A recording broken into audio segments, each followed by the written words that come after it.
자, 곧 부동산 관련해서 추가 규제가 나올 것 같습니다. 앞으로 집값 어떻게 될지 한번 이야기 나눠보도록 하겠습니다. 자, 이런 기사가 떴습니다. 정부가 다음 주에 부동산 공급 대책을 발표하겠다 하면서 공급 대책 얘기가 나오는데 옆에 전세대출 DSR 얘기가 나왔습니다. 그러니까 이제 공급 대책도 나오면서 지금 뭔가 규제책도 같이 나오는 게 아니겠느냐, 이런 지금 시장의 어떤 그 예상이 있는데, 그 중에서 뭐 여러 가지 규제가 있지만 얘기되고 있지만 전세 대출을 이제 DSR 적용해서 사실상 이제 전세를 못 받게 하거나 전세 대출을 좀 적게 받게 하는 이런 규제책들이 계속 얘기가 나왔는데, 요거는 빠지는 쪽으로 지금 얘기가 됐다라는 단독 기사입니다. 그래서 요게 다음 주에 공급 대책이 나온다고는 하는데, 사실 요건 이제 이미 예고가 돼 있었던 겁니다. 원래는 이제 8월 말쯤에 나오려고 했는데, 요게 지금 이재명 대통령의 미국 순방도 가셨죠. 그러니까 이것까지 고려해서 한 주 정도, 한 1, 2주 정도 밀리지 않겠느냐라고 이미 국토부 장관이 얘기를 하신 게 있어요.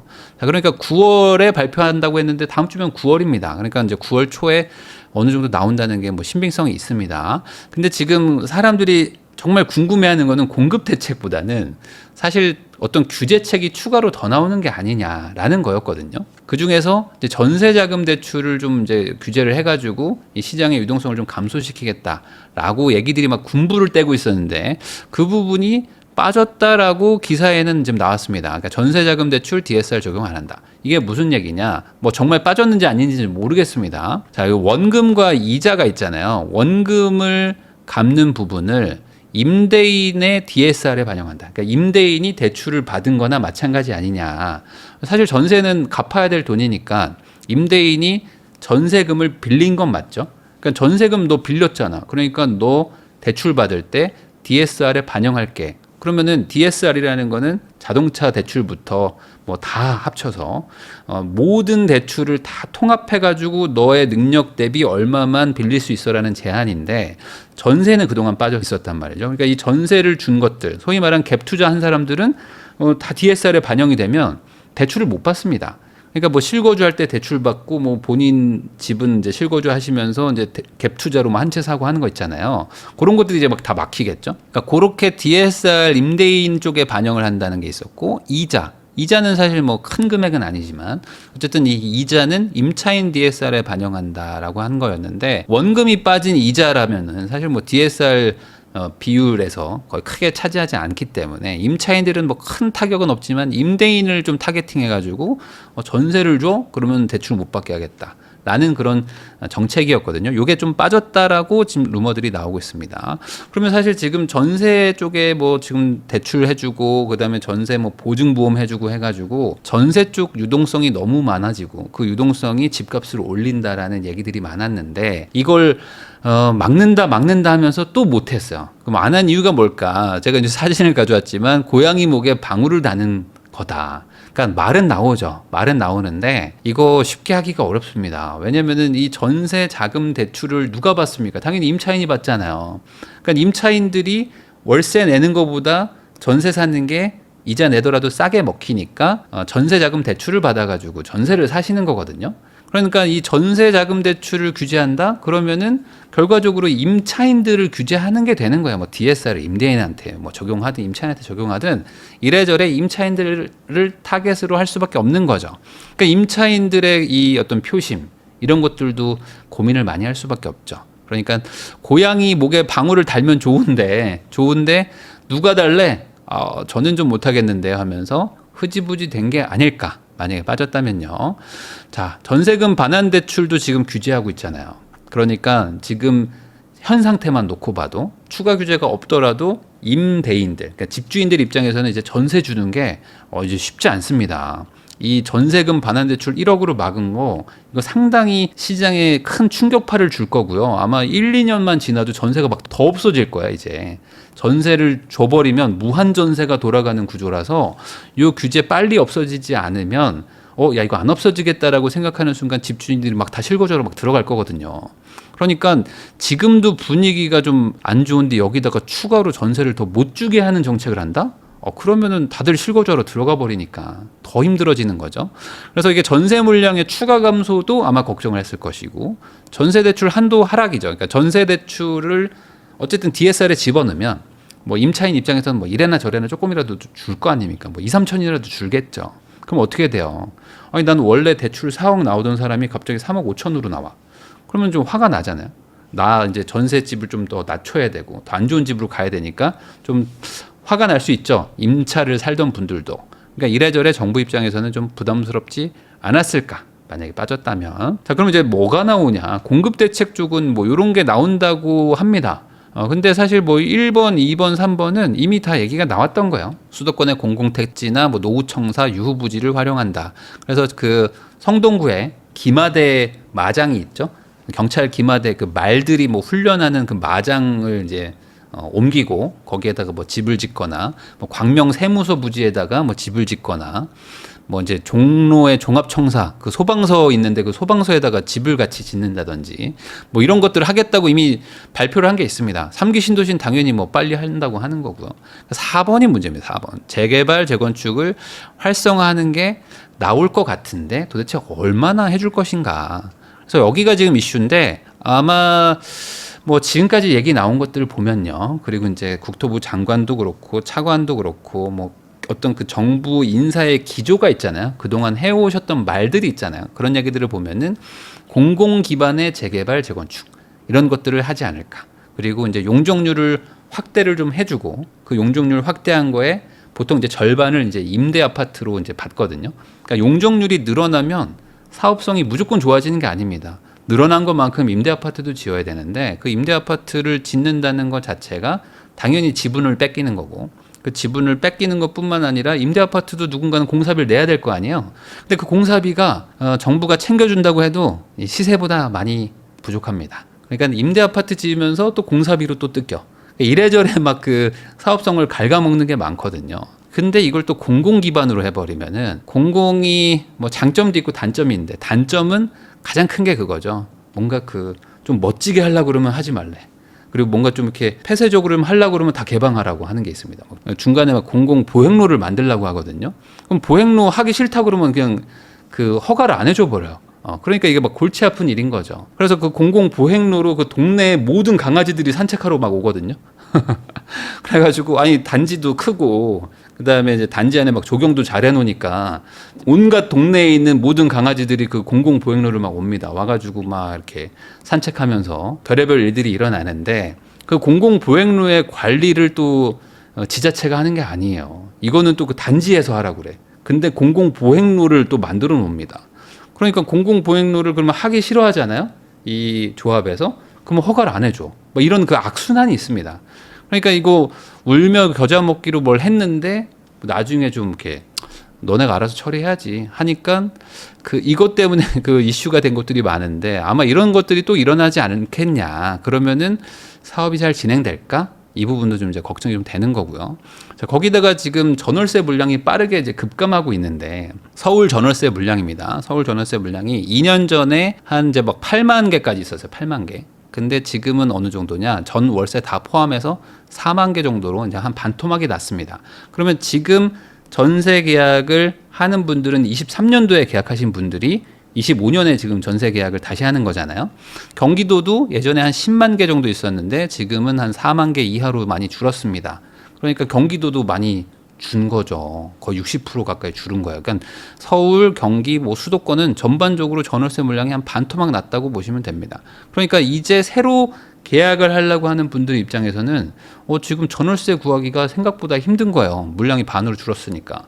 자, 이게 왜 그러냐? 뭐 여러 가지 이유가 있겠지만 지금 23년 전월세 계약에 계약갱신권 청구 사용 비율이 50%가 넘는데요. 그러니까 이제 시장에 아예 전월세가 나오지도 않는 거야. 23년도에 들어갔던 분들이 이번에 전세를 그냥 다 재계약하고 있습니다. 월세도 다 재계약을 해버리고 있는 거야. 왜? 너무 많이 올랐거든. 23년도가 많이 빠졌잖아요. 전월세가. 그땐 정확하게 뭐 전세가 빠지고 월세는 조금 덜 빠지고. 그러니까 지금 시세로 보면은 선녀거든. 23년도 전세 시세에 살 수 있다면 얼마나 좋습니까? 그러니까 이제 기존의 세입자분들이 집을 사는 게 아니라면 다 계약갱신 청구권을 쓰고 있는 겁니다. 근데 이번에 대출 규제가 또 생겼잖아요. 그러니까 대출 규제까지 생기는 마당에 어떻게 해요? 집을 또 사기도 힘들어져. 그러니까 매수를 막으니까 이제 거주하던 전세입자들은 한 번 더 계약갱신 청구권을 쓸 수밖에 없는 거예요. 그러니까 사실상 강제되는 거죠. 그러면 대다수의 지역들 중에서 살기 좋은 동네들은 전세가 너무 부족한 거고, 살고 싶지 않은 동네들, 상대적으로 살고 싶지 않은 동네에서는 어떻게든 전세를 빼가지고 또 일로 들어가려고 하니까 전세 물건이 너무 없어. 반토막 나 있어. 3분의 1 토막 나 있습니다. 뭐 1000세대인데 전세가 막 3개 있고 그러거든요. 시세가 많이 튀어 있죠. 그거라도 뭐 울며 겨자 먹기로 들어가고 있는 상황이다라고 보시면 됩니다. 자, 지금 시도별 아파트 전세 가격 지수 변동률을 보면요, 서울하고 경기가 좀 올라가고 있는 게 좀 보이죠. 그리고 이제 서울이 좀 어쨌든 좀 0.05 정도 올라가고 있고, 세종시도 좀 올라가고 이러는 상황입니다. 울산도 그렇고요, 부산도 그렇고. 그러니까 전세가 지금 올라간다라는 건 뭐냐? 어쨌든 이 동네에 이제 집이 조금 부족해지는 겁니다. 그런 느낌이라고 보시면 돼요. 서울은 많이 부족한 거고, 뭐 울산, 부산도 이제 슬슬 부족해지는 거죠. 울산은 지금 매매가도 같이 올라가고 있거든요. 공급 부족이 이제 본격적으로 시작된 지가 좀 돼가지고. 자, 그러면 이제 서울 기준으로 보면은 한 2년에 6% 정도의 상승률을 보입니다. 그러니까 아직은 뭐 엄청난 폭등세라고 말하기는 어려워요. 그냥 꾸준히 그냥 올라가고 있는 거죠. 자, 근데 이게 왜 그러냐? 지금까지는 그래도 24년에 좀 공급량이 부족했지만 25년에 입주가 좀 되면서 둔촌주공도 입주하고, 그리고 뭐 이제 이문, 뭐 장위, 유차원 뭐 이런 것들이 좀 들어오면서 그나마 조금 공급이 됐습니다. 25년은. 근데 26년, 27년은 진짜 없거든요. 그러니까 서울은 앞으로가 더 문제입니다. 26년, 27년 이제 만기 돌아오는 24년도 25년에 전세 계약하신 분들은 어떡하냐 이거예요. 특히 24년에 계약하신 분들은 이제 갱신권도 다 썼는데, 그런 분들은 이제 막 골치 아픈 상황이 올 수 있다. 자, 거기다가 경기도도 마찬가지입니다. 경기도는 25년은 그래도 적정 수요만큼은 됐지만 26년, 27년이 또 줄어들어요. 그런데 이 26년, 27년에 공급 물량 좀 있어 보이잖아요. 요거 물량을 뜯어보면은 평택이나 뭐 이천, 뭐 이런 데들이 많이 있습니다. 그러니까 약간 경기도권이긴 한데 좀 외곽에 있는 곳들, 뭐 여주 이런 데 공급이 좀 되거든요. 그러니까 실질적인 어떤 대도시 입주량은 또 별로 많지 않다. 자, 거기다가 이제 이런 얘기가 나왔습니다. 김용범 정책실장인데 이제 대통령실에 있는 이제 비서죠. 비서관이 이런 얘기를 합니다. 실장님이 이제 세금 정책을 안 한다고 했으니 괜찮겠지. 정부가 손발이 묶였다고 생각한다면 큰 오산이다. 라고 얘기를 했습니다. 그 말은 뭐냐? 이재명 대통령이 그 후보 시절 때 부동산 세금으로 잡지 않겠다. 세금으로 집값 잡지 않겠다고 말씀하신 게 있는데, 그 부분에 대해서 아마 시장이 진짜 세금 안 올리는 거 아니냐라고 생각하지 말라는 겁니다. 아니 근데 뭐 말을 하신 게 있으니까 우리가 이렇게 생각한 거지, 뭐 우리가 일부러 이렇게 뭐 인위적으로 생각한 건 아니잖아요. 아니 기본적으로 국민들은 세금을 때리지 않을까라고 생각하고 있었어요, 원래가. 근데 정부에서 아유 우리 세금은 그렇게 올리지 않을 거야 라고 말을 하니까 아, 그런가 하면서 약간 의심하고 있었지, 뭐 그렇게 생각하고 있었던 건 아니에요. 그러니까 이건 오산이다라고 말하기는 좀 그렇고, 뭐 약간 정부 차원에서 말을 바꾼 거지 라고 봐야 되겠죠. 어쨌든 그 말은 뭐냐, 세금 대책을 고려하고 있는 걸로 보입니다. 공시가 현실화율 올리나, 연구 용역 착수한 국토부. 자, 이 연구 용역이라는 건 뭐냐면요, 기본적으로 뭔가를 할 때 정부는 근거가 있어야 됩니다. 근거가 있어야 되고, 어떤 그 근거를 기반으로 해야지 나중에 뭐 그 명분이 생기는 거 아니겠습니까? 그러면 이 연구 용역을 맡겼다는 건 뭘까요? 연구를 해봤더니 공시가율 올리지 말라던데요? 라고 나오진 않겠죠. 여러분들은 어때요? 내가 국토부예요. 국토부인데 용역을 맡겼어요. 근데 용역을 맡겼더니 공시가격을 올리면은 안 된답니다. 라고 딱 나왔어요, 용역이.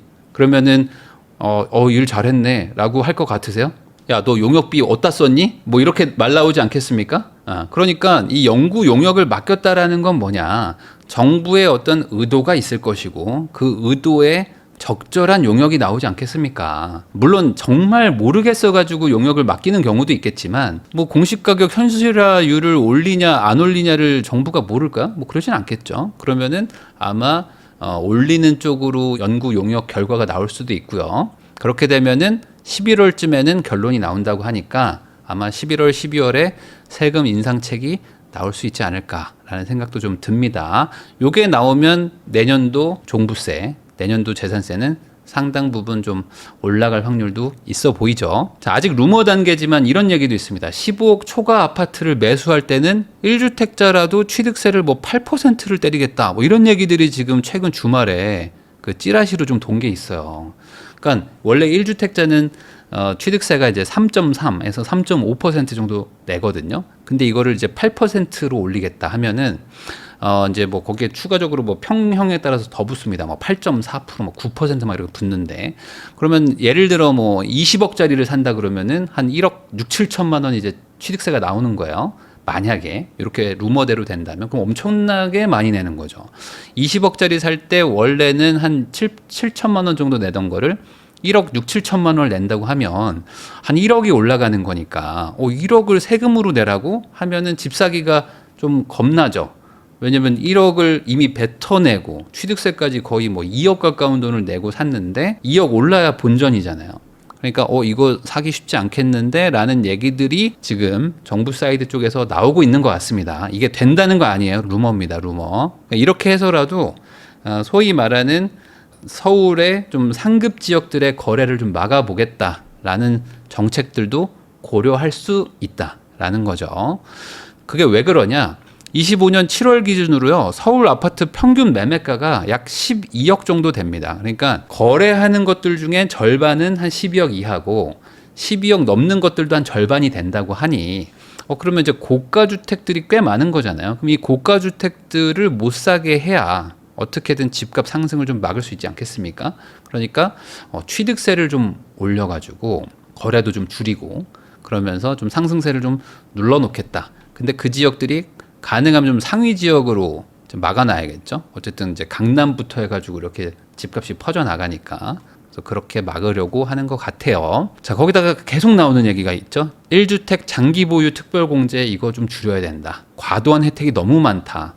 요거는 이제 30억 넘는 아파트가 타겟이라고 보시면 됩니다. 30억 넘는 아파트들을 사가지고 장기로 거주하고 보유하면은 양도세가 많이 감면되거든요. 그러니까 이런 감면 혜택을 줄여가지고 집을 사지 못하게 하겠다라는 정책일 수도 있는 거죠.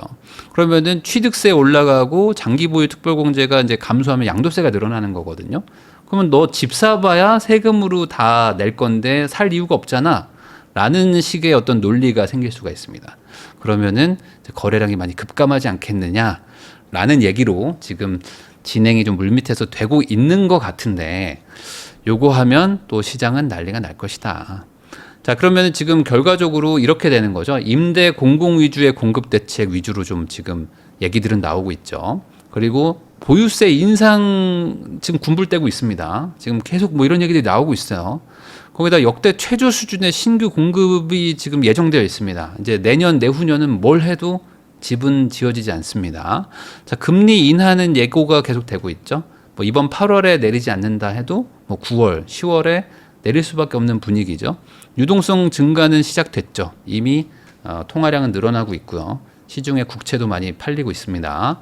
자, 결국에 돈을 풀고 있는데 이거 4개 다 합치니까 이거 예전에 봤던 건데? 라는 느낌이 드시죠? 자, 이런 상황에서 문재인 정부 때보다 현 정부가 부동산만 보면요, 조건이 더 안 좋아요.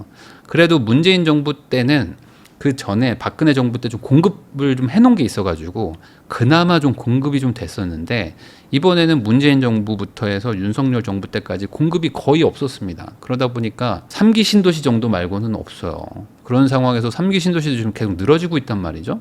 그럼 이러면 도대체 공급이 안 되는데 또 돈은 풀 수밖에 없고, 근데 그 공급 조금 되는 것들도 약간 공공이나 임대 위주로 간다 그러면 상황이 좋진 않단 말이에요. 근데 다시 세금을 좀 증세하고 뭔가 거래를 막고 이런 쪽으로 간다면 이게 시장에 좋은 시그널은 아닐 것이다. 그래서 좀 전향적인 공급 대책이 뭐 다음 주에 나온다고 하면 좋겠는데, 그 공급 대책이 뭘까? 저도 좀 지금 지켜보고 있습니다. 여러분들도 그 내용 보시고 제가 나오면 또 한번 다뤄드릴 테니까 지금 상황이 좋지는 않다 정도로 이해하고 계시면 좋을 것 같아요.